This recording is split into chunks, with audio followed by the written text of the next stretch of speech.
खुदाया शुक्र है तेरा, हमें दिन दिखाया है। खुदाया शुक्र है तेरा, हमें दिन दिखाया है। तेरे दर पर हम आए हैं और अपना सर झुकाया है। तेरे दर पर हम आए हैं और अपना सर झुकाया है। खुदाया शुक्र है तेरा, हमें दिन दिखाया है। खुदाया शुक्र है तेरा, हमें दिन दिखाया है।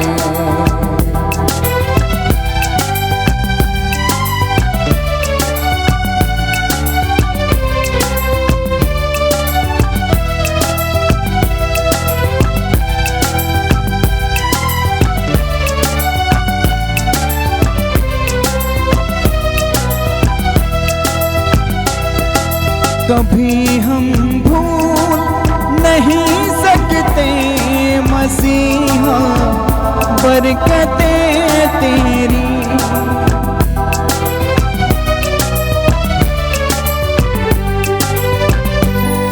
कभी हम भूल नहीं सकते मसीहा बरकतें तेरी। दुआ में जो कुछ मांगा आपसे हमने पाया है। दुआ में जो कुछ मांगा आपसे हमने पाया है।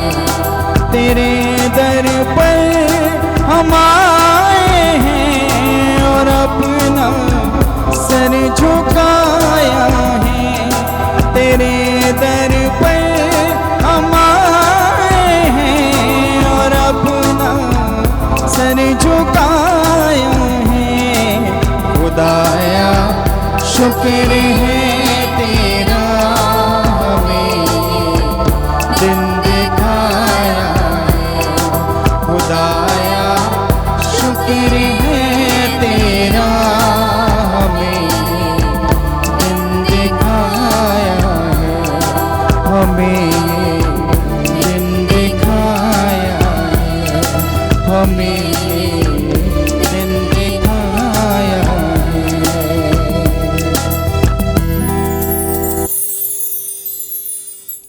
बाप ਅਤੇ ਬੇਟੇ ਅਤੇ ਰੂਹ ਪਾਕ ਦੇ ਨਾਮ ਤੇ ਆਮੀਨ। ਸਾਡੇ ਪ੍ਰਭੂ ਯਿਸੂ ਮਸੀਹ ਦਾ ਫਜ਼ਲ, ਖੁਦਾ ਬਾਪ ਦਾ ਪ੍ਰੇਮ ਤੇ ਰੂਹ ਪਾਕ ਦੀ ਸਾਂਝ ਤੁਹਾਡੇ ਨਾਲ ਹੋਵੇ ਅਤੇ ਤੁਹਾਡੀ ਰੂਹ ਨਾਲ ਵੀ ਹੋਵੇ। ਮਸੀਹ ਵੀ ਪਿਆਰੇ ਭੈਣੋ ਤੇ ਭਰਾਓ, ਆਓ ਅਸੀਂ ਖੁਦਾ ਦਾ ਧੰਨਵਾਦ ਕਰੀਏ ਜਿਸ ਨੇ ਇੱਕ ਨਵਾਂ ਦਿਨ ਸਾਡੇ ਜੀਵਨ ਵਿੱਚ ਜੋੜਿਆ ਹੈ। ਨਾਲ ਹੀ ਉਹਨਾਂ ਸਾਰੀਆਂ ਬਰਕਤਾਂ, ਨਿਮਤਾਂ, ਖੁਸ਼ੀਆਂ, ਅਸੀਸਾਂ ਲਈ ਪ੍ਰਭੂ ਦਾ ਧੰਨਵਾਦ ਕਰੀਏ ਜੋ ਹੁਣ ਤੱਕ ਅਸੀਂ ਉਸ ਕੋਲੋਂ ਪ੍ਰਾਪਤ ਕੀਤੀਆਂ ਹਨ। ਅੱਜ ਅਸੀਂ ਖਾਸ ਤੌਰ 'ਤੇ ਇਸ ਪਾਕ ਮਾਂ ਦੀ ਕੁਰਬਾਨੀ ਦੇ ਰਾਹੀਂ ਆਪਣੇ ਈਮਾਨ ਦੀ ਮਜ਼ਬੂਤੀ ਲਈ ਪ੍ਰਭੂ ਅੱਗੇ ਪ੍ਰਾਰਥਨਾ ਕਰਾਂਗੇ ਕਿ ਜੋ ਈਮਾਨ ਸਾਡੇ ਵਿੱਚ ਹੈ ਇਹ ਮਜ਼ਬੂਤ ਹੋਵੇ ਅਤੇ ਇਹ ਈਮਾਨ ਸਾਡੇ ਬੋਲਾਂ 'ਚ, ਸਾਡੇ ਕੰਮਾਂ ਕਾਰਾਂ ਵਿੱਚ, ਸਾਡੀਆਂ ਸੋਚਾਂ ਵਿਚਾਰਾਂ ਵਿੱਚ ਵੀ ਪ੍ਰਗਟ ਹੋਵੇ। ਆਓ ਇਸ ਪਾਕ ਮਾਂ ਦੀ ਕੁਰਬਾਨੀ ਨੂੰ ਯੋਗ ਢੰਗ ਨਾਲ ਮਨਾਉਣ ਲਈ ਆਪਣੇ ਕੀਤੇ ਗਲਤੀਆਂ ਗੁਨਾਹਾਂ ਤੇ ਪਛਤਾਉਂਦੇ ਹੋਏ ਪ੍ਰਭੂ ਕੋ ਮਾਫੀ ਮੰਗੀਏ ਤੇ ਪਛਤਾਏ ਪਰ ਦਿਲ ਨਾਲ ਰਲ ਕੇ ਆਖੀਏ, ਮੈਂ ਇਕਬਾਲ ਕਰਦਾ ਹਾਂ ਪੂਰੀ ਕੁਦਰਤ ਵਾਲੇ ਖੁਦਾ ਅਤੇ ਤੁਹਾਡੇ ਅੱਗੇ ਐ ਪ੍ਰਭੂ ਤੇ ਭੈਣੋ ਕਿ ਮੈਂ ਸੋਚਣ ਨਾਲ, ਬੋਲਣ ਨਾਲ, ਕਰਨ ਨਾਲ ਅਤੇ ਅਣਗਹਿਲੀ ਨਾਲ ਬਹੁਤ ਗੁਨਾਹ ਕੀਤੇ। ਆਪਣੇ ਦੋਸ਼ ਦੇ ਨਾਲ, ਆਪਣੇ ਹੀ ਦੋਸ਼ ਦੇ ਨਾਲ, ਆਪਣੇ ਬਹੁਤ ਵੱਡੇ ਦੋਸ਼ ਦੇ ਨਾਲ। ਇਸ ਲਈ ਮੈਂ ਧੰਨ ਸਦਾ ਕੁਆਰੀ ਮਰੀਅਮ, ਸਾਰਿਆਂ ਫਰਿਸ਼ਤਿਆਂ ਅਤੇ ਸੰਤਾਂ ਅਤੇ ਤੁਹਾਡੇ ਅੱਗੇ ਐ ਪ੍ਰਭੂ ਤੇ ਭੈਣੋ ਮੈਂ ਬੇਨਤੀ ਕਰਦਾ ਹਾਂ ਕਿ ਮੇਰੇ ਲਈ ਪ੍ਰਭੂ ਖੁਦਾ ਦੇ ਅੱਗੇ ਪ੍ਰਾਰਥਨਾ ਕਰੋ। ਪੂਰੀ ਕੁਦਰਤ ਵਾਲਾ ਖੁਦਾ ਸਾਡੇ ਉੱਤੇ ਦਇਆ ਕਰੇ ਅਤੇ ਸਾਡੇ ਗੁਨਾਹਾਂ ਨੂੰ ਮਾਫ ਕਰਕੇ ਸਾਨੂੰ ਸਦੀਵੀ ਜੀਵਨ ਤੱਕ ਪਹੁੰਚਾਵੇ। आमीन।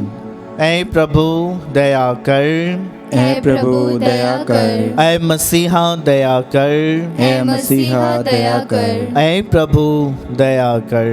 ऐ प्रभु दया कर। ਅਸੀਂ ਪ੍ਰਾਰਥਨਾ ਕਰੀਏ। हे खुदा ਸਾਡੇ ਬਾਪ, ਆਪਣੇ ਲੋਕਾਂ ਨੂੰ ਇਹ ਬਰਕਤ ਦੇ ਕਿ ਉਹ ਹਮੇਸ਼ਾ ਤੇਰੇ ਪਾਕ ਨਾਮ ਨੂੰ ਇੱਜ਼ਤ ਦਿੰਦੇ ਹੋਏ ਅਤੇ ਪਿਆਰ ਕਰਦੇ ਹੋਏ ਜੀਵਨ ਬਤੀਤ ਕਰਨ, ਕਿਉਂ ਜੋ ਜਿਨ੍ਹਾਂ ਨੂੰ ਤੂੰ ਆਪਣੇ ਪਿਆਰ ਦੀ ਚੱਟਾਨ ਉੱਤੇ ਖੜਾ ਕੀਤਾ ਹੈ, ਉਹਨਾਂ ਨੂੰ ਤੂੰ ਕਦੇ ਵੀ ਆਪਣੀ ਅਗਵਾਈ ਤੋਂ ਵਾਂਝੇ ਰਹਿਣ ਨਹੀਂ ਦਿੰਦਾ। ਸਾਡੇ ਪ੍ਰਭੂ ਯਿਸੂ ਮਸੀਹ ਤੇਰੇ ਬੇਟੇ ਦੇ ਰਾਹੀਂ ਜੋ ਤੇਰੇ ਨਾਲ ਰੂਹ ਪਾਕ ਦੀ ਏਕਤਾ ਵਿੱਚ ਇੱਕ ਖੁਦਾ ਜਿਉਂਦਾ ਤੇ ਰਾਜ ਕਰਦਾ ਹੈ, ਸਦਾ ਤੋਂ ਸਦਾ ਤੀਕਰ। आमीन। ਪ੍ਰਭੂ ਤੁਹਾਡੇ ਦਿਲ ਵਿੱਚ ਤੇ ਜ਼ਬਾਨ ਤੇ ਹੋਵੇ ਤਾਂ ਯੋਗਤਾ ਨਾਲ ਤੁਸੀਂ ਖੁਦਾ ਵਚਨ ਸੁਣਾ ਸਕੋ। ਬਾਪ ਅਤੇ ਬੇਟੇ ਤੇ ਰੂਹ ਪਾਕ ਦੇ ਨਾਮ ਉੱਤੇ ਆਮੀਨ। ਪਾਠ ਪਹਿਲਾ। ਰਾਜਿਆਂ ਦੀ ਦੂਸਰੀ ਪੁਸਤਕ ਵਿੱਚੋਂ ਉਸ ਦਾ 24 ਬਾਬ 8 ਤੋਂ 17 ਆਇਤ ਤੱਕ। ਜਦੋਂ ਯਹੋਯਾਕੀਨ ਰਾਜਾ ਬਣਿਆ ਤਾਂ ਉਸ ਦੀ ਉਮਰ 18 ਸਾਲ ਸੀ ਅਤੇ ਉਸਨੇ ਯਰੂਸ਼ਲਮ ਵਿੱਚ 3 ਮਹੀਨੇ ਰਾਜ ਕੀਤਾ। ਉਸ ਦੀ ਮਾਂ ਦਾ ਨਾਂ ਨਹੂਸ਼ਤਾ, ਜੋ ਯਰੂਸ਼ਲਮ ਨਿਵਾਸੀ ਅਲਨਥਾਨ ਦੀ ਪੁੱਤਰੀ ਸੀ। ਰਾਜਾ ਯਹੋਯਾਕੀਨ ਨੇ ਵੀ ਆਪਣੇ ਪਿਤਾ ਦੀ ਤਰ੍ਹਾਂ ਪ੍ਰਭੂ ਦੀ ਇੱਛਾ ਦੇ ਵਿਰੁੱਧ ਪਾਪ ਕੀਤਾ। ਰਾਜਾ ਯਹੋਯਾਕੀਨ ਦੇ ਰਾਜਕਾਲ ਵਿੱਚ ਹੀ ਬਾਬਲ ਦੇ ਰਾਜਾ ਨਬੂਕਦਨਸਰ ਦੇ ਸੈਨਾਪਤੀ ਨੇ ਆਪਣੀ ਸੈਨਾ ਲੈ ਕੇ ਯਰੂਸ਼ਲਮ ਉੱਤੇ ਚੜ੍ਹਾਈ ਕੀਤੀ ਅਤੇ ਉਸ ਨੂੰ ਘੇਰ ਲਿਆ। ਜਦੋਂ ਯਰੂਸ਼ਲਮ ਸ਼ਹਿਰ ਪੂਰੀ ਤਰ੍ਹਾਂ ਨਾਲ ਘੇਰਿਆ ਗਿਆ ਤਾਂ ਰਾਜਾ ਨਬੂਕਦਨਸਰ ਆਪ ਉੱਥੇ ਆ ਗਿਆ। ਤਦ ਰਾਜਾ ਯਹੋਯਾਕੀਨ ਨੇ ਆਪਣੀ ਮਾਤਾ, ਪੁੱਤਰਾਂ, ਦਰਬਾਰੀਆਂ ਆਦਿ ਦੇ ਨਾਲ ਆਪਣੇ ਆਪ ਨੂੰ ਰਾਜਾ ਨਬੂਕਦਨਸਰ ਦੇ ਹੱਥੀ ਸੌਂਪ ਦਿੱਤਾ। ਸੋ ਨਬੂਕਦਨਸਰ ਨੇ ਉਸ ਨੂੰ ਉਸ ਦੇ ਰਾਜਕਾਲ ਦੇ 8ਵੇਂ ਸਾਲ ਵਿੱਚ ਬੰਦੀ ਬਣਾ ਲਿਆ। ਨਬੂਕਦਨਸਰ ਨੇ ਪ੍ਰਭੂ ਦੇ ਵਚਨ ਅਨੁਸਾਰ ਮੰਦਿਰ ਦੇ ਸਾਰੇ ਸੋਨੇ ਦੇ ਭਾਂਡੇ ਜੋ ਰਾਜਾ ਸੁਲੇਮਾਨ ਨੇ ਬਣਾਏ ਸਨ ਤੋੜ ਦਿੱਤੇ। ਉਹ ਮੰਦਿਰ ਅਤੇ ਮਹਿਲ ਦੇ ਸਭ ਖਜ਼ਾਨਿਆਂ ਦਾ ਮਾਲ ਮੱਤਾ ਬਾਬਲ ਨੂੰ ਲੈ ਗਿਆ। ਰਾਜਾ ਨਬੂਕਦਨਸਰ ਯਰੂਸ਼ਲਮ ਦੇ ਸਭ ਸਰਦਾਰਾਂ ਅਤੇ ਯੋਧਿਆਂ ਨੂੰ ਅਰਥਾਤ 10,000 ਲੋਕਾਂ ਨੂੰ ਬੰਦੀ ਬਣਾ ਕੇ ਬਾਬਲ ਵਿੱਚ ਲੈ ਗਿਆ। ਉਹ ਆਪਣੇ ਨਾਲ ਯਹੂਦਾ ਦੇ ਸਭ ਚੰਗੇ ਕਾਰੀਗਰਾਂ ਅਤੇ ਲੋਹਾਰਾਂ ਨੂੰ ਵੀ ਬੰਦੀ ਬਣਾ ਕੇ ਲੈ ਗਿਆ। ਪਿੱਛੇ ਕੇਵਲ ਗਰੀਬ ਲੋਕ ਹੀ ਰਹਿ ਗਏ ਸਨ। ਸੋ ਨਬੂਕਦਨਸਰ ਰਾਜਾ ਯਹੋਯਾਕੀਨ, ਉਸ ਦੀ ਮਾਤਾ, ਰਾਣੀਆਂ, ਦਰਬਾਰੀਆਂ ਅਤੇ ਯਹੂਦਾ ਦੇ ਹੋਰਨਾਂ ਸਰਦਾਰਾਂ ਨੂੰ ਆਪਣੇ ਨਾਲ ਬੰਦੀ ਬਣਾ ਕੇ ਬਾਬਲ ਵਿੱਚ ਲੈ ਗਿਆ।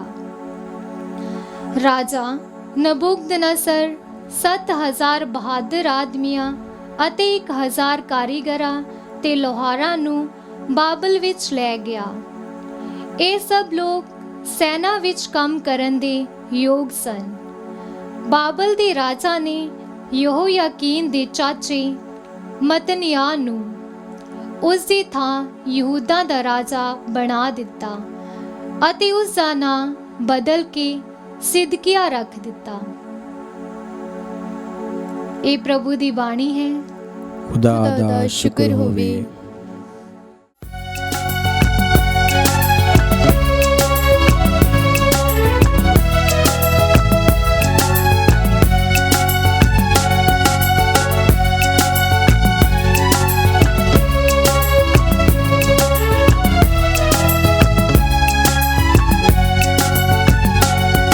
खुदा बंदा तू लश्करां दा खुदा है, ठिकाना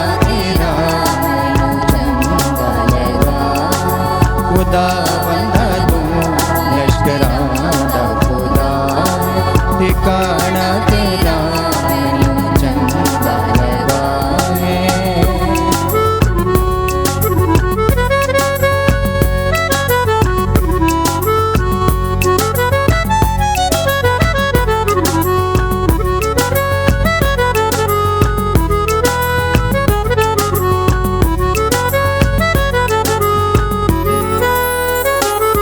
ਮੇਰੀ ਜਾਨ ਚਾਹੁੰਦੀ ਤੇਰੀ ਬਾਰਗਾਹ ਨੂੰ,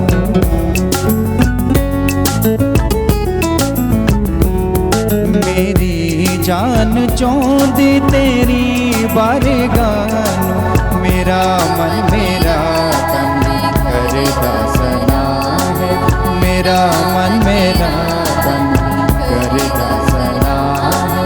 ਖੁਦਾ ਬੰਦਾ ਤੂੰ ਲਸ਼ਕਰਾਂ ਦਾ ਖੁਦਾ, ਟਿਕਾਣਾ ਤੇਰਾ ਮੈਨੂੰ ਚੰਗਾ ਲੱਗਾ ਹੈ। ਖੁਦਾ ਬੰਦਾ ਤੂੰ ਲਸ਼ਕਰਾਂ ਦਾ ਖੁਦਾ, ਟਿਕਾਣਾ ਤੇਰਾ ਮੈਨੂੰ ਚੰਗਾ ਲੱਗਾ ਹੈ।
ਪ੍ਰਭੂ ਤੁਹਾਡੇ ਨਾਲ ਹੋਵੇ ਅਤੇ ਤੁਹਾਡੀ ਰੂਹ ਨਾਲ ਵੀ ਹੋਵੇ।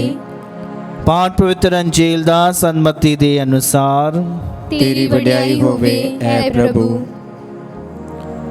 ਉਸ ਦਾ 7 ਅਧਿਆਇ 21 ਤੋਂ 29 ਆਇਤ। ਹਰ ਕੋਈ ਜੋ ਮੈਨੂੰ ਪ੍ਰਭੂ ਪ੍ਰਭੂ ਕਹਿੰਦਾ ਹੈ ਸਵਰਗ ਰਾਜ ਵਿੱਚ ਦਾਖਲ ਨਹੀਂ ਹੋਵੇਗਾ, ਸਗੋਂ ਉਹ ਜਿਹੜਾ ਮੇਰੇ ਬਾਪ ਦੀ ਜੋ ਸਵਰਗ ਵਿੱਚ ਹੈ ਇੱਛਾ ਪੂਰੀ ਕਰਦਾ ਹੈ। ਉਸ ਦਿਨ ਬਥੇਰੇ ਮੈਨੂੰ ਕਹਿਣਗੇ, ਪ੍ਰਭੂ ਪ੍ਰਭੂ, ਕਿ ਅਸੀਂ ਤੇਰੇ ਨਾਮ ਉੱਤੇ ਭਵਿੱਖਬਾਣੀ ਨਹੀਂ ਕੀਤੀ ਅਤੇ ਤੇਰੇ ਨਾਮ ਉੱਤੇ ਭੂਤਾਂ ਨੂੰ ਨਹੀਂ ਕੱਢਿਆ ਅਤੇ ਤੇਰੇ ਨਾਮ ਉੱਤੇ ਬਹੁਤ ਸਾਰੇ ਚਮਤਕਾਰ ਨਹੀਂ ਕੀਤੇ। ਤਦ ਮੈਂ ਉਹਨਾਂ ਨੂੰ ਕਹਿ ਦੇਵਾਂਗਾ, ਮੈਂ ਤੁਹਾਨੂੰ ਕਦੀ ਜਾਣਿਆ ਹੀ ਨਹੀਂ, ਦੁਸ਼ਟੋ, ਮੈਥੋਂ ਦੂਰ ਹੋ ਜਾਵੋ। ਹਰ ਕੋਈ ਜੋ ਮੇਰੀਆਂ ਇਹਨਾਂ ਗੱਲਾਂ ਨੂੰ ਸੁਣਦਾ ਅਤੇ ਉਹਨਾਂ ਦੀ ਪਾਲਣਾ ਕਰਦਾ ਹੈ ਉਹ ਉਸ ਸਮਝਦਾਰ ਆਦਮੀ ਵਰਗਾ ਹੈ ਜਿਸ ਨੇ ਆਪਣਾ ਘਰ ਚੱਟਾਨ ਉੱਤੇ ਬਣਾਇਆ। ਵਰਖਾ ਹੋਈ, ਹੜ੍ਹ ਆਏ, ਹਨੇਰੀਆਂ ਚੱਲੀਆਂ ਅਤੇ ਉਸ ਘਰ ਨਾਲ ਟਕਰਾਈਆਂ, ਪਰ ਉਹ ਨਾ ਡਿੱਗਾ ਕਿਉਂਕਿ ਉਸ ਦੀ ਨੀਂਹ ਚੱਟਾਨ ਉੱਤੇ ਰੱਖੀ ਹੋਈ ਸੀ। ਹਰ ਕੋਈ ਜੋ ਮੇਰੀਆਂ ਇਹਨਾਂ ਗੱਲਾਂ ਨੂੰ ਸੁਣਦਾ ਹੈ ਅਤੇ ਉਹਨਾਂ ਦੀ ਪਾਲਣਾ ਨਹੀਂ ਕਰਦਾ ਉਹ ਉਸ ਮੂਰਖ ਆਦਮੀ ਵਰਗਾ ਹੈ ਜਿਸ ਨੇ ਆਪਣਾ ਘਰ ਰੇਤ ਉੱਤੇ ਬਣਾਇਆ। ਵਰਖਾ ਹੋਈ, ਹੜ੍ਹ ਆਏ, ਹਨੇਰੀਆਂ ਚੱਲੀਆਂ ਅਤੇ ਉਸ ਘਰ ਨਾਲ ਟਕਰਾਈਆਂ ਅਤੇ ਉਹ ਡਿੱਗ ਪਿਆ ਅਤੇ ਉਸ ਦਾ ਨਾਸ਼ ਭਿਅੰਕਰ ਸੀ। ਜਦੋਂ ਯਿਸੂ ਇਹ ਉਪਦੇਸ਼ ਦੇ ਚੁੱਕਿਆ ਤਾਂ ਭੀੜ ਉਸ ਦੀ ਸਿੱਖਿਆ 'ਤੇ ਹੈਰਾਨ ਰਹਿ ਗਈ, ਕਿਉਂਕਿ ਉਸ ਨੇ ਉਹਨਾਂ ਦੇ ਧਰਮ ਗ੍ਰੰਥੀਆਂ ਵਾਂਗ ਨਹੀਂ ਸਗੋਂ ਪੂਰੇ ਅਧਿਕਾਰ ਨਾਲ ਸਿੱਖਿਆ ਦਿੱਤੀ। ਪ੍ਰਭੂ ਦੀ ਪਾਕ ਅੰਜੀਲ। ਤੇਰੀ ਮਹਿਮਾ ਹੋਵੇ ਐ ਮਸੀਹਾ। ਮਸੀਹ ਪਿਆਰੇ ਭੈਣੋ ਤੇ ਭਰਾਓ, ਅੱਜ ਸਾਨੂੰ ਇਸ ਵਚਨ ਨੂੰ ਸੁਣਦੇ ਰਾਹੀਂ ਆਪਣੇ ਈਮਾਨ ਦੀ ਪਰਖ ਕਰਨੀ ਚਾਹੀਦੀ ਹੈ। ਮੇਰਾ ਈਮਾਨ ਕਿਸ ਤਰ੍ਹਾਂ ਦਾ ਹੈ?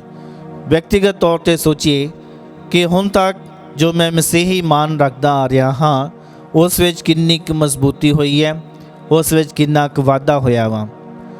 ਈਮਾਨ ਕਦੀ ਵੀ ਇੱਕ ਥਾਂ 'ਤੇ ਸਥਿਰ ਨਹੀਂ ਰਹਿੰਦਾ।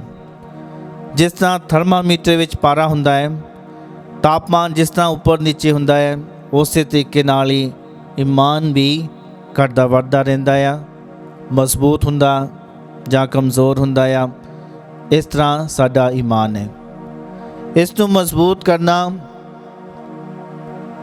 ਕਾਫੀ ਹੱਦ ਤੱਕ ਸਾਡੇ ਹੱਥ ਵੱਸ ਵਿੱਚ ਹੈ, ਕਿਉਂਕਿ ਜੋ ਗੱਲਾਂ ਅਸੀਂ ਸੁਣਦੇ ਹਾਂ ਵਚਨ ਦੇ ਵਿੱਚੋਂ, ਸੁਣ ਕੇ ਅਸੀਂ ਈਮਾਨ ਤਾਂ ਰੱਖ ਲੈਂਦੇ ਹਾਂ, ਪਰ ਉਹਨਾਂ ਦੇ ਮੁਤਾਬਕ ਕੰਮਕਾਰ ਜਾਂ ਬੋਲਚਾਲ ਜਾਂ ਸੁਭਾਅ ਨਹੀਂ ਰੱਖਦੇ। ਇਸੇ ਕਰਕੇ ਪੁਰਾਣਾ ਅਹਿਦਨਾਮਾ, ਪੁਰਾਣਾ ਨੇਮ ਇਸ ਦਾ ਗਵਾਹ ਹੈ। ਅੱਜ ਪਹਿਲੇ ਪਾਠ ਵਿੱਚੋਂ ਸੁਣਿਆ ਕਿ ਯਰੂਸ਼ਲਮ ਦੇ ਲੋਕ, ਇਸਰਾਏਲ ਦੇ ਲੋਕ, ਜਿਨ੍ਹਾਂ ਵਿੱਚ ਖੁਦਾ ਨੇ ਪਵਿੱਤਰ ਹੈਕਲ ਨੂੰ ਉਸਾਰਿਆ, ਉਹਨਾਂ ਨੂੰ ਇੱਕ ਕੌਮ ਬਣਾਇਆ, ਉਹਨਾਂ ਨੂੰ ਇੱਕ ਬਾਦਸ਼ਾਹ ਦਿੱਤਾ, ਸਾਰੀਆਂ ਬਰਕਤਾਂ ਦਿੱਤੀਆਂ। ਉਹ ਸਭ ਕੁਝ ਦੇ ਬਾਵਜੂਦ ਵੀ ਉਹ ਹਮੇਸ਼ਾ ਸਮੇਂ-ਸਮੇਂ 'ਤੇ ਸੱਚੇ ਖੁਦਾ ਨੂੰ ਛੱਡ ਕੇ ਬਾਕੀ ਦੇਵੀ ਦੇਵਤਿਆਂ ਦੇ ਪਿੱਛੇ ਲੱਗਦੇ ਰਹੇ। ਆਖਿਰ ਵਿੱਚ ਉਹਨਾਂ ਨਾਲ ਇਸ ਤਰ੍ਹਾਂ ਹੋਇਆ ਕਿ ਬਾਹਰੋਂ ਕੋਈ ਰਾਜਾ ਆਇਆ, ਨਬੂਕਦਨੈਸਰ। ਉਹ ਆਉਂਦਾ ਹੈ, ਇਹਨਾਂ ਲੋਕਾਂ ਉੱਤੇ ਚੜ੍ਹਾਈ ਕਰਦਾ ਹੈ, ਉਹਨਾਂ ਨੂੰ ਜਿੱਤ ਕੇ ਕੈਦੀ ਬਣਾ ਕੇ ਆਪਣੇ ਦੇਸ਼ ਬੈਬੀਲੋਨ, ਹੁਣ ਦਾ ਜੋ ਇਰਾਕ ਹੈ, ਉੱਥੇ ਲੈ ਜਾਂਦਾ ਹੈ। ਇਸ ਤਰੀਕੇ ਨਾਲ ਉਹ ਬਹੁਤ ਸਾਲ ਕੈਦ ਵਿੱਚ ਹੀ ਰਹਿੰਦੇ ਆ। ਜਦੋਂ ਕੈਦ ਵਿੱਚ ਰਹਿੰਦੇ ਆ, ਫਿਰ ਇਹਨਾਂ ਨੂੰ ਅਹਿਸਾਸ ਹੁੰਦਾ ਹੈ ਕਿ ਅਸੀਂ ਕੀ ਗਲਤੀ ਕੀਤੀ ਹੈ। ਅਸੀਂ ਖੁਦਾ ਦੀ ਹੈਕਲ ਦੇ ਖਿਲਾਫ, ਉਸ ਦੇ ਖਿਲਾਫ, ਉਸ ਦੇ ਵਚਨ ਦੇ ਖਿਲਾਫ, ਬੇਸ਼ੱਕ ਅਸੀਂ ਮੂੰਹ ਨਾਲ ਖੁਦਾ ਖੁਦਾ ਕਹਿੰਦੇ ਰਹੇ ਹਾਂ, ਪਰ ਅਸਲ ਵਿੱਚ ਜੋ ਸਾਡੇ ਕੰਮ ਸੀ ਉਹ ਆਮ ਲੋਕਾਂ ਵਰਗੇ ਹੀ ਸੀ, ਜੋ ਆਮ ਜਨਤਾ ਕਰਦੀ ਹੈ। ਉਹਨਾਂ ਨੂੰ ਇਹ ਫਰਕ ਨਹੀਂ ਲੱਭਦਾ ਕਿ ਸਹੀ ਕੀ ਹੈ ਅਤੇ ਗਲਤ ਕੀ ਹੈ। ਪਿਆਰਿਓ, ਸਾਡੇ ਵਿੱਚ ਜੇਕਰ ਇਸ ਤਰ੍ਹਾਂ ਹੁੰਦਾ ਹੈ ਤਾਂ ਇਹ ਜੋ ਈਮਾਨ ਨਹੀਂ ਹੈ। ਸੰਤ ਯਾਕੂਬ ਆਪਣੇ ਪੱਤਰ ਦੇ ਰਾਹੀਂ ਕਹਿੰਦਾ ਹੈ, ਕੰਮਾਂ ਤੋਂ ਬਗੈਰ ਜੋ ਈਮਾਨ ਹੈ ਉਹ ਡੈਡ ਹੈ, ਮੁਰਦਾ ਹੈ। ਜਿਹੋ ਜਿਹਾ ਤੁਹਾਡਾ ਈਮਾਨ ਹੈ, ਉਸੇ ਤਰੀਕੇ ਤੁਹਾਡੇ ਕੰਮਕਾਰ ਨਹੀਂ ਹਨ, ਜਾਂ ਤੁਹਾਡੇ ਬੋਲਚਾਲ ਨਹੀਂ ਹੈ, ਜਾਂ ਤੁਹਾਡਾ ਸੁਭਾਅ ਨਹੀਂ ਹੈ, ਤਾਂ ਫਿਰ ਤੁਹਾਡਾ ਈਮਾਨ ਸੱਚਾ ਈਮਾਨ ਨਹੀਂ ਹੈ। ਇਹ ਪਾਣੀ ਦੇ ਬੁਲਬੁਲਿਆਂ ਵਰਗਾ ਆ, ਕੁਝ ਪਲ ਦੇ ਲਈ ਹੈ, ਉਸ ਵਿੱਚ ਕੋਈ ਗਹਿਰਾਈ ਨਹੀਂ ਹੈ।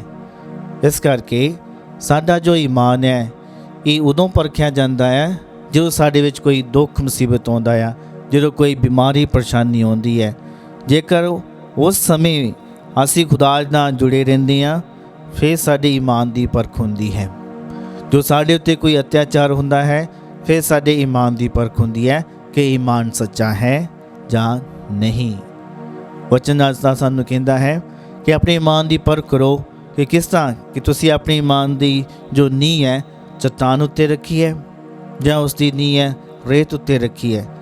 ਜਿਸ ਤਰ੍ਹਾਂ ਦੀ ਉਹਦੀ ਨੀਂਹ ਹੋਏਗੀ, ਉਸੇ ਤਰੀਕੇ ਹੀ ਉਹਦੀ ਮਜ਼ਬੂਤੀ ਹੋਵੇਗੀ। ਇਸ ਕਰਕੇ ਸਾਨੂੰ ਬਹੁਤ ਕੁਝ ਸਿੱਖਣ ਦੀ ਲੋੜ ਹੈ। ਹਮੇਸ਼ਾ ਤਾਲੀਮ ਉੱਤੇ ਜ਼ੋਰ ਦਿੱਤਾ ਜਾਂਦਾ ਹੈ ਕਿ ਜਿਹੜੀਆਂ ਗੱਲਾਂ ਨੂੰ ਅਸੀਂ ਨਹੀਂ ਸਮਝਦੇ ਜਾਂ ਅਸੀਂ ਨਹੀਂ ਜਾਣਦੇ, ਉਹਨਾਂ ਨੂੰ ਅਸੀਂ ਸਿੱਖਣ ਦੀ ਕੋਸ਼ਿਸ਼ ਕਰੀਏ। ਇਸ ਵਚਨ ਤੋਂ ਬਾਹਰ, ਯਾਨੀ ਕਿ ਪੁਰਾਣਾ ਨੇਮ, ਨਵਾਂ ਨੇਮ, ਇਸ ਨੂੰ ਪੜ੍ਹਾਂਗੇ। ਜਿਹੜੀ ਗੱਲ ਸਾਨੂੰ ਸਮਝ ਨਹੀਂ ਲੱਗਦੀ, ਅਸੀਂ ਉਸ ਦੇ ਬਾਰੇ ਖੁਦਾ ਕੋਲੋਂ ਫਸਲ ਮੰਗੀ ਕਿ ਅਸੀਂ ਸਮਝ ਸਕੀਏ। ਅਸੀਂ ਕਿਸੇ ਦਾ ਵਿਚਾਰ ਕਰੀਏ, ਉਸ ਦੇ ਬਾਰੇ ਵਾਰਤਾਲਾਪ ਕਰੀਏ। ਅਸੀਂ ਕਿਸੇ ਦੇ ਕੋਲ ਗਿਆਨ ਪ੍ਰਾਪਤ ਕਰੀਏ ਕਿ ਹਾਂਜੀ, ਇਸ ਵਚਨ ਦਾ ਮਤਲਬ ਕੀ ਹੈ, ਇਸ ਤੋਂ ਮੈਂ ਕਿਸ ਤਰ੍ਹਾਂ ਆਪਣੇ ਜੀਵਨ ਵਿੱਚ ਲਾਗੂ ਕਰ ਸਕਦਾ ਹਾਂ। ਇਸ ਤਰੀਕੇ ਨਾਲ ਆਪਾਂ ਹੌਲੀ ਹੌਲੀ ਈਮਾਨ ਵਿੱਚ ਵਧਾਂਗੇ। ਸਾਡੇ ਜੋ ਈਮਾਨ ਦਾ ਸਿਖਰ ਹੈ ਜਾਂ ਉਹਦਾ ਉਦੇਸ਼ ਇਹੀ ਹੈ, ਸੱਚੇ ਖੁਦਾ ਨੂੰ ਜਾਣਨਾ, ਉਸ ਨੂੰ ਮੰਨਣਾ, ਪਿਆਰ ਕਰਨਾ, ਆਖਰ ਵਿੱਚ ਉਸ ਦੇ ਨਾਲ ਰਹਿਣਾ, ਯਾਨੀ ਕਿ ਉਸ ਦੇ ਕੋਲ ਪਹੁੰਚਣਾ। ਜੇਕਰ ਇਹ ਉਦੇਸ਼ ਆਪਾਂ ਪੂਰਾ ਨਹੀਂ ਕਰ ਰਹੇ ਤਾਂ ਸਾਡੀ ਈਮਾਨ ਵਿੱਚ ਕੋਈ ਨਾ ਕੋਈ ਕਮੀ ਹੈ। ਆਓ ਅਸੀਂ ਇਸ ਦੇ ਲਈ ਪ੍ਰਾਰਥਨਾ ਕਰੀਏ। ਸਰਵਸ਼ਕਤੀਮਾਨ ਪਿਤਾ ਪਰਮੇਸ਼ਵਰ, ਅਸੀਂ ਤੁਹਾਡੀ ਮਹਿਮਾ ਤੇ ਵਡਿਆਈ ਕਰਦੇ ਹਾਂ ਧੰਨਵਾਦ ਕਰਦੇ ਹਾਂ ਦਿੱਤੇ ਗਏ ਮਸੀਹੀ ਇਮਾਨ ਦੇ ਲਈ। ਪਿਤਾ ਪਰਮੇਸ਼ਰ, ਇਸ ਇਮਾਨ ਵਿੱਚ ਸਰਗਰਮ ਰਹਿ ਕੇ ਮਜ਼ਬੂਤੀ ਨਾਲ ਅੱਗੇ ਵਧਣ ਦਾ ਸਾਨੂੰ ਸਾਰਿਆਂ ਨੂੰ ਵਰਦਾਨ ਬਖਸ਼ੋ। ਅਸੀਂ ਮੰਗਦੇ ਹਾਂ ਸਾਡੇ ਖੁਦਾਵੰਦ ਯਿਸੂ ਮਸੀਹ ਦੇ ਵਸੀਲੇ, ਆਮੀਨ।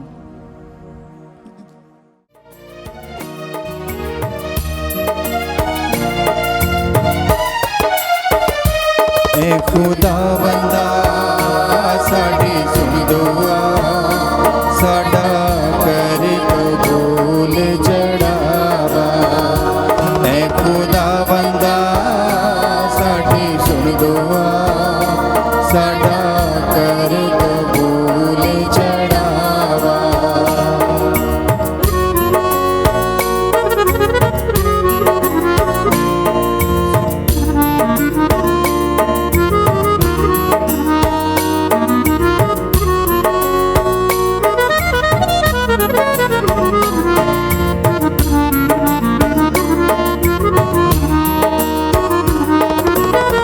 सच्चा ते जिंदा तू ही खुदा है, खालिक मालिक हर शैदा है।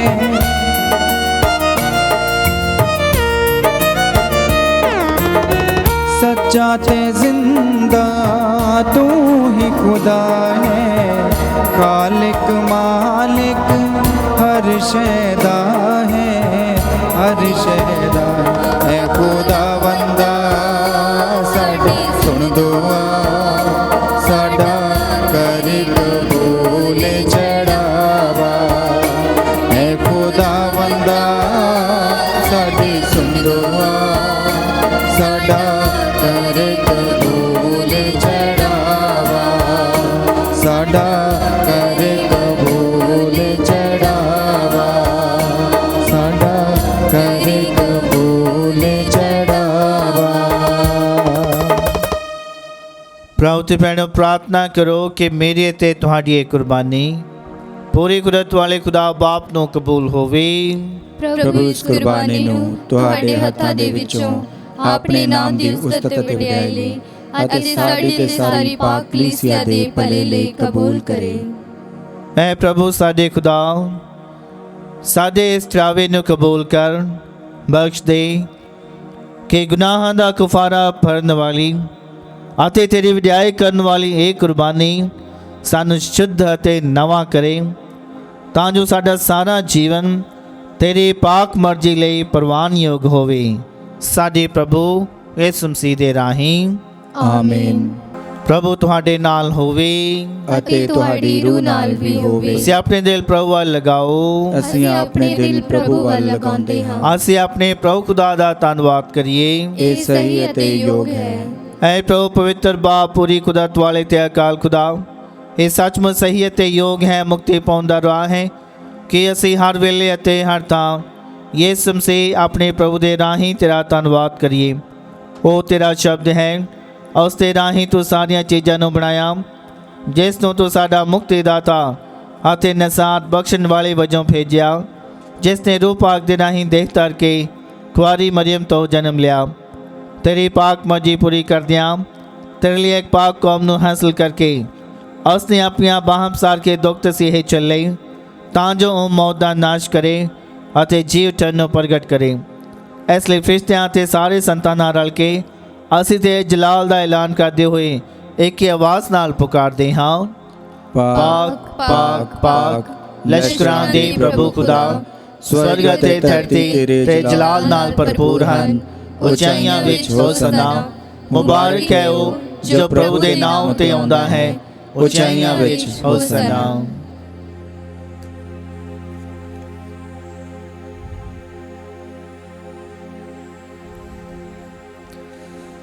हे प्रभु, तो सचमुच पवित्र है ਅਤੇ ਸਭ ਪਵਿੱਤਰਤਾ ਦਾ ਸੋਮਾ ਹੈ। ਇਸ ਲਈ ਅਸੀਂ ਬੇਨਤੀ ਕਰਦੇ ਹਾਂ ਕਿ ਜਿਸ ਤਰ੍ਹਾਂ ਤਰੇਲ ਪੈਂਦੀ ਹੈ, ਉਸੇ ਤਰ੍ਹਾਂ ਤੂੰ ਆਪਣੇ ਰੂਹ ਪਾਕ ਨੂੰ ਭੇਜ ਕੇ ਇਹਨਾਂ ਨਸਰਾਨੀਆਂ ਨੂੰ ਪਵਿੱਤਰ ਕਰ, ਤਾਂ ਜੋ ਇਹ ਸਾਡੇ ਲਈ ਸਾਡੇ ਪ੍ਰਭੂ ਯਿਸੂ ਮਸੀਹ ਦਾ ਬਦਨ ਅਤੇ ਲਹੂ ਬਣ ਜਾਵੇ। ਉਸਨੇ ਆਪਣੀ ਮਰਜ਼ੀ ਨਾਲ ਆਪਣੇ ਆਪ ਨੂੰ ਦੁੱਖ ਤਸੀਹਾਂ ਲਈ ਸੌਂਪਦੇ ਹੋਏ ਰੋਟੀ ਲਈ। ਧੰਨਵਾਦ ਕਰਦਿਆਂ ਰੋਟੀ ਤੋੜੀ ਅਤੇ ਆਪਣੇ ਚੇਲਿਆਂ ਨੂੰ ਦਿੱਤੀ, ਇਹ ਕਹਿੰਦੇ ਹੋਏ, ਤੁਸੀਂ ਸਾਰੇ ਇਹ ਲਵੋ ਅਤੇ ਇਸ ਵਿੱਚੋਂ ਖਾਵੋ, ਕਿਉਂ ਜੋ ਇਹ ਮੇਰਾ ਬਦਨ ਹੈ ਜਿਹੜਾ ਤੁਹਾਡੇ ਲਈ ਕੁਰਬਾਨ ਕੀਤਾ ਜਾਵੇਗਾ।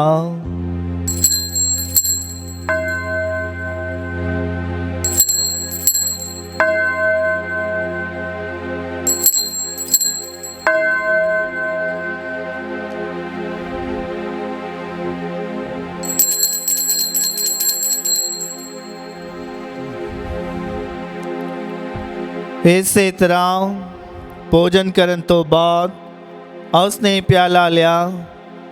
ਇੱਕ ਵਾਰ ਫਿਰ ਤੇਰਾ ਧੰਨਵਾਦ ਕਰਦਿਆਂ ਪਿਆਲਾ ਆਪਣੇ ਚੇਲਿਆਂ ਨੂੰ ਦਿੱਤਾ, ਇਹ ਕਹਿੰਦੇ ਹੋਏ, ਤੁਸੀਂ ਸਾਰੇ ਇਹ ਲਵੋ ਅਤੇ ਇਸ ਵਿੱਚੋਂ ਪੀਓ, ਕਿਉਂ ਜੋ ਇਹ ਮੇਰੇ ਲਹੂ ਦਾ ਪਿਆਲਾ ਹੈ, ਨਵੇਂ ਅਤੇ ਸਥਿਰ ਨੇਮ ਦਾ ਲਹੂ, ਜੋ ਤੁਹਾਡੇ ਅਤੇ ਬਹੁਤਿਆਂ ਵਾਸਤੇ ਗੁਨਾਹਾਂ ਦੀ ਮਾਫੀ ਲਈ ਵਹਾਇਆ ਜਾਵੇਗਾ। ਮੇਰੀ ਯਾਦ ਵਿੱਚ ਇਹ ਕਰਿਆ ਕਰੋ।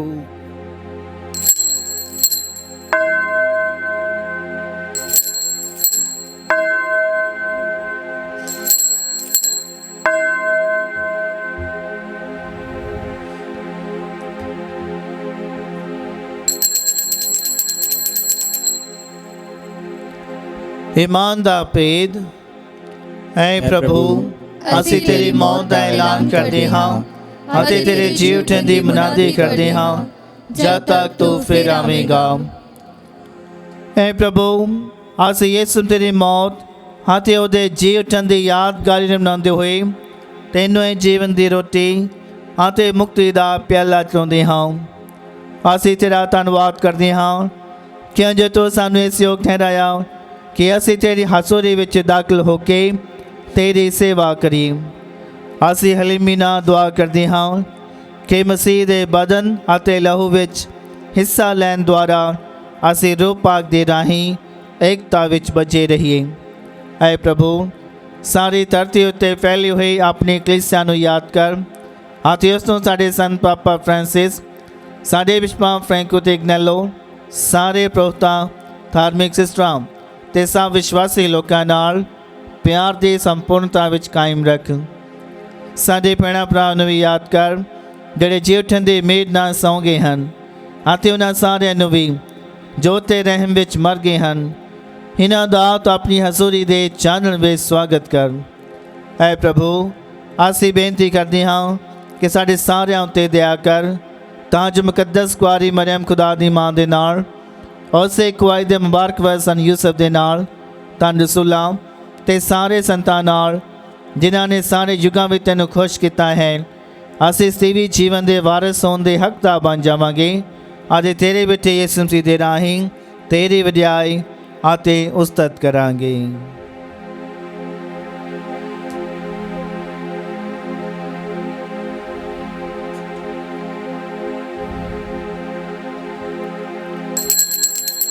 ਉਸਦੇ ਰਾਹੀਂ ਤੇ ਉਸਦੇ ਨਾਲ ਤੇ ਉਸਦੇ ਵਿੱਚ ਹੈ ਖੁਦਾ ਪੂਰੀ ਕੁਦਰਤ ਵਾਲੇ ਬਾਪ ਰੂਹ ਪਾਕ ਦੀ ਏਕਤਾ ਵਿੱਚ ਸਭ ਜਲਾਲ ਅਤੇ ਵਡਿਆਈ ਤੇਰੀ ਹੀ ਹੈ ਸਦਾ ਤੋਂ ਸਦਾ ਤੱਕ। ਆਮੀਨ।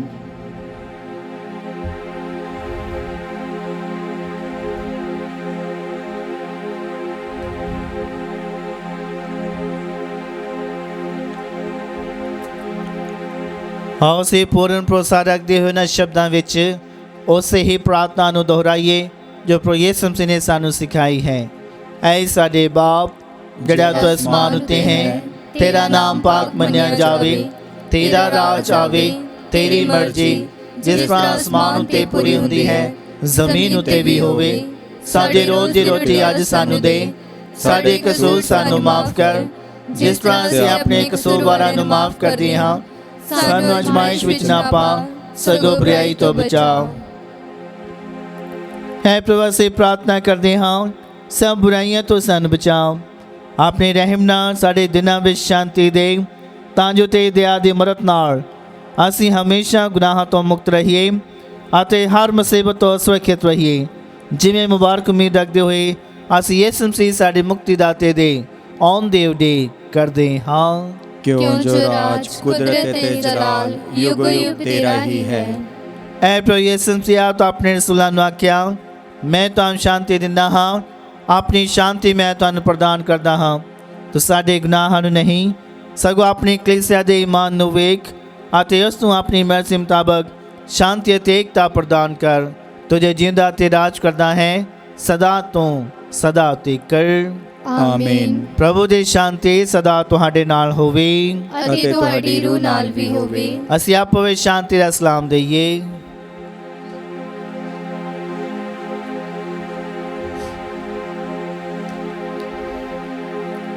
ਐ ਲੀਲੇ ਖੁਦਾ ਦੇ ਤੂੰ ਜਿਹੜਾ ਦੁਨੀਆ ਦੇ ਗੁਨਾਹ ਚੁੱਕ ਲੈਂਦਾ ਹੈ, ਸਾਡੇ ਉੱਤੇ ਦਇਆ ਕਰ।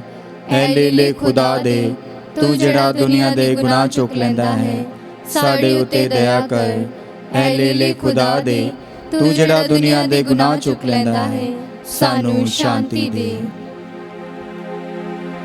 ਵੇਖੋ ਖੁਦਾ ਦਾ ਲੀਲਾ ਪ੍ਰਭੂ ਯਿਸੂ ਮਸੀਹ, ਇਹਨੂੰ ਵੇਖੋ ਜਿਹੜਾ ਦੁਨੀਆ ਦੇ ਗੁਨਾਹ ਚੁੱਕ ਲਿਆ ਜਾਂਦਾ ਹੈ।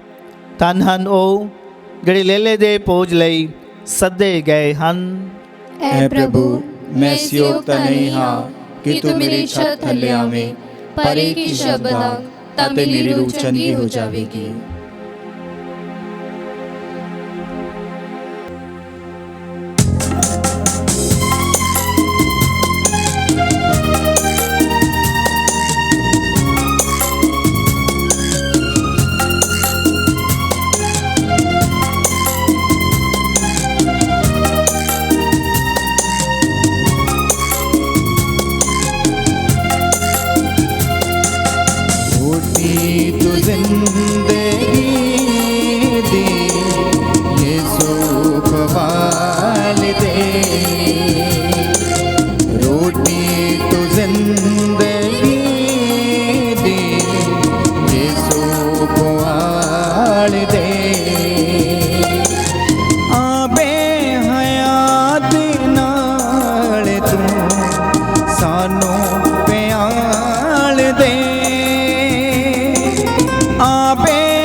खवाड़ दे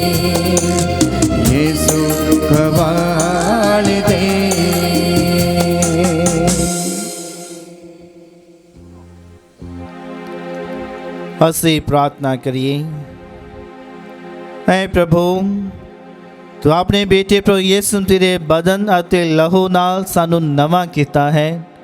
ਬਖਸ਼ ਦੇ ਕਿ ਇਹਨਾਂ ਪਾਕ ਭੇਦਾਂ ਵਿੱਚ ਹਿੱਸਾ ਲੈਣ ਨਾਲ ਸਾਨੂੰ ਨਿਜਾਤ ਦੀ ਸੰਪੂਰਨਤਾ ਹਾਸਲ ਹੋਵੇ।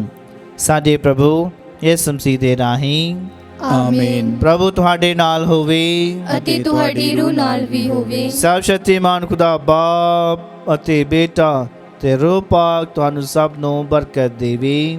ਆਮੀਨ। ਕੁਰਬਾਨੀ ਚੜਾਏਗੀ ਮਸੀਹ ਦੀ ਸ਼ਾਂਤੀ ਵਿੱਚ ਜਾਵੋ। ਖੁਦਾ ਦਾ ਸ਼ੁਕਰ ਹੋਵੇ। ਦੁਆ ਯਾਦ ਕਰ ਯਾਦ ਕਰ ਐ ਨਿਹਾਇਤ ਮਿਹਰਬਾਨ ਕੁਆਰੀ ਮਰੀਮ, ਭਈ ਕਦੇ ਨਹੀਂ ਸੁਣਿਆ ਗਿਆ ਕਿ ਕੋਈ ਵੀ ਤੇਰੀ ਪਨਾਹ ਲੱਭਦਿਆਂ, ਤੇਰੀ ਮਦਦ ਚਾਹੁੰਦਿਆਂ, ਤੇਰੀ ਸਿਫਾਰਿਸ਼ ਮੰਗਦਿਆਂ ਤੇਥੋਂ ਖਾਲੀ ਗਿਆ ਹੋਵੇ।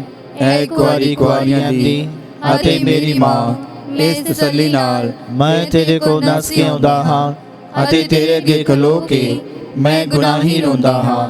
ਐ ਦੇ ਤਾਰੇ ਹੋਏ ਕਲਾਮ ਦੀ ਮਾਂ, ਤੂੰ ਮੇਰੀਆਂ ਜਾਨਾਂ ਕੀ ਨਾ ਜਾਣ, ਸਗੋਂ ਮਿਹਰਬਾਨੀ ਨਾਲ ਸੁਣ ਅਤੇ ਕਬੂਲ ਕਰ। ਆਮੀਨ। ਮਾਂ ਮਰੀਮ ਸ਼ਾਂਤੀ ਦੀ ਰਾਣੀ, ਸਾਡੇ ਲਈ ਦੁਆ ਕਰ।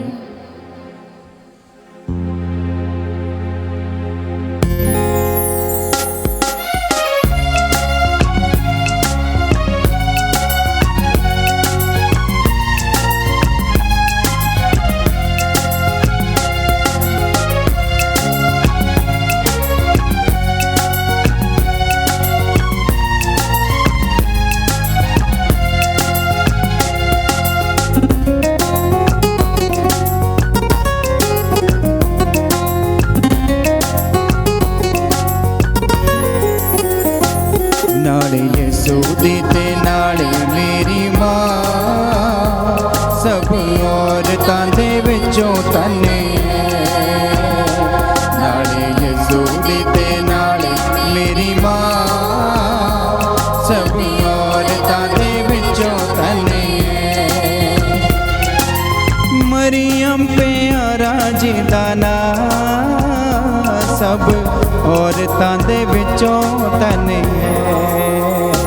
ਨਾਲੇ ਯਿਸੂ ਦੀ ਤੇ ਨਾਲੇ ਮੇਰੀ ਮਾਂ, ਸਭ ਔਰਤਾਂ ਦੇ ਵਿੱਚੋਂ ਤਨੇ।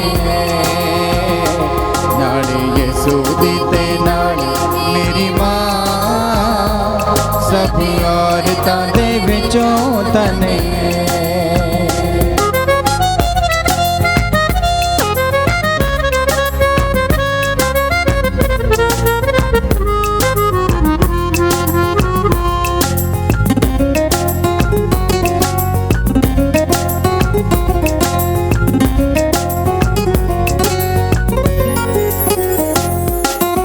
ਖੁਸ਼ੀ ਦਾ ਸੁਨੇਹਾ ਜਿਬਰਾਈਲ ਆ ਕੇ ਦੱਸਿਆ, ਜਬਰੀਲ ਆ ਕੇ ਦੱਸਿਆ।